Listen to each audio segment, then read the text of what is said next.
paglakaw-lakaw sa kaya bago mo magkaon. Hindi ra gini busog pa kayo mo. Ay, bisog-busog pa na pas kilo break bisog-busog.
Oo, maaga pa masyado, kuya.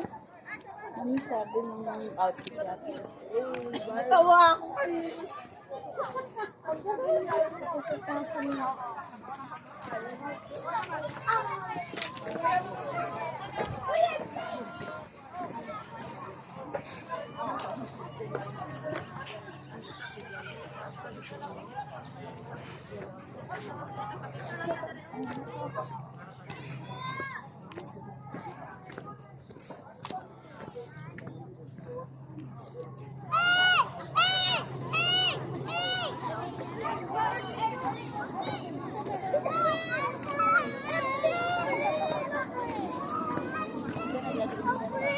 Gawing adlaw ba?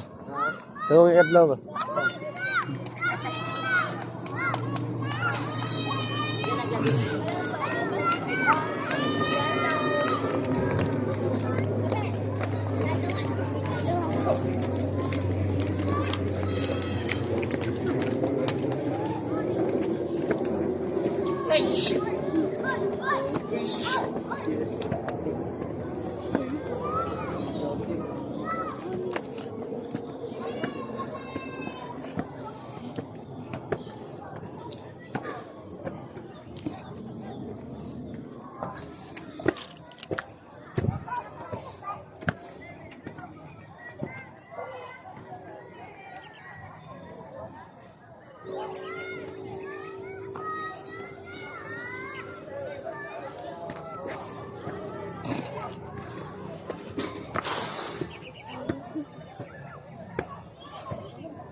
Mom,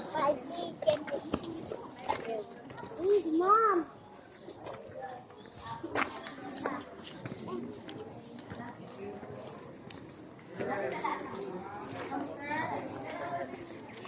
Siapa? Tagata? Ha? Tagata? Taas? Ah, Di, masulod ba di? Orintis yun.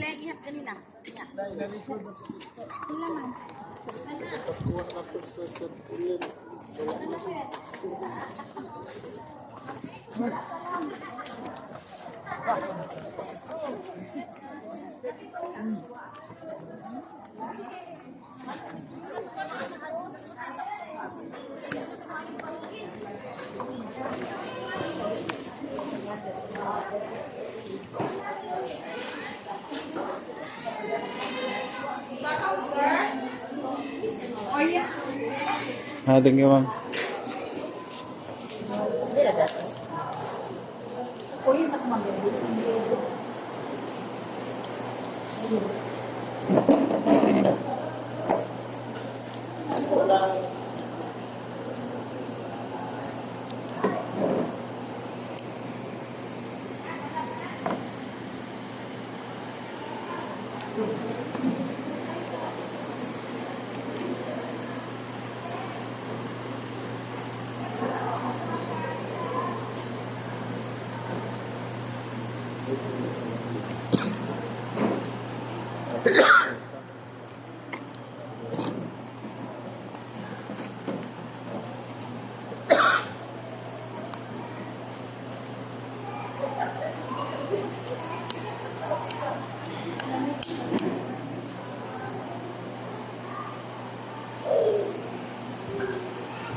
Okay, tayo. Let us pray. In the name of the Father, the Son, and the Holy Spirit. Amen. All together, Hail Mary, full of grace, the Lord is with thee. Blessed art thou among women. Blessed is the fruit of thy womb, Jesus. Holy Mary, Mother of God, pray for us sinners, now and the hour of our death. Amen. Jesus, I trust in you. Amen. Jesus of Christ. In the name of the Father, the Son, and the Holy Spirit. Amen. Let's receive the God. Good morning, Morning. and welcome to Shrine of Divine Mercy. Kasama kayo. Davao. Kayo. Kaya sa ito. Dito, tagasan. Kaya. Cagayan. Kaya. Meron mga first time dito sa group mo. First time to be here, first time Osaka, sa group. So ganito, we'll do a little review. Always remember, itong lugar dito tayo, dito park, dito tourist spot, but this is a holy place, a place of prayer. Kaya pag ninyo, hindi ka para mag-selfie, suri-suri, andito kayo, tamak-ako. Lalo naman, today is Good Friday. No? It's about the crucifixion, the sacrifice, ginawa ni Lord to get all our sins, pay for our debts, so we can be free. Kaya today, Good Friday is a time also to give thanks to God. Sa aking ginawa niya to free us from sin, gratefulness God sa atin. So remember that. At sa naman today, Good Friday, first day ho ng novena sa Divine Mercy. Alam mo ba yan? Kailan ang kiyas ng Divine Mercy? Ha? Alam niyo ang Divine Mercy? Ito, ang devotion to Divine Mercy. Si Jesus. First, ang fiesta nito is the next Sunday after Easter, no? April 12. Yun ang fiesta ng talagang evento ang Divine Mercy Feast Day. Kasi sabi ni Lord, kung sino sa atin, when you go to confession, you receive communion, yung kasalanan at makaparusa ang buhay. Confession and communion. Communion sa araw niya. Confession before or during the feast day. Ang tanong, kayo ba ang umpisa ba kayo? Hindi na. Wala na. Nakalimutan niyo na. Ha? Please, do not neglect confession. Very important yan. Alam niyo bakit? Kung meron tayong mortal sin, the only place that it can be forgiven when we confess that to the priest, nowhere else. And when we die, pag tayo namatay, meron tayong mortal sin, kahit isa lang. Mortal sin na gawa natin. Especially mortal sins na gawa natin sa younger years. Hindi natin kinonfess, binabaliwala natin yan. Pag oras natin mamatay, that one mortal sin will put you down to hell. Kaya huwag yung biro-biro. Do not neglect confession. Kung may time kayo, mapari kayo for confession, brand new confession. Lalo na kung agad kayong ginawang isa. Taon-taon na hindi kayong isa.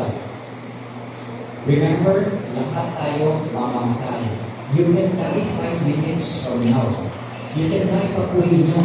But ang tanong, are you ready to die? So once tayo namatay, judgment will come in immediately. Kaya no, right time, ito sabi ka, lalo ngayon, Good Friday. Now, ang pagsaka, bawal gamit sa mask, bags, tubig, candles, tayong cellphone, bilhin sa baggage, bawal picture, we keep that place holy. Maghatag rin kami ng papel sa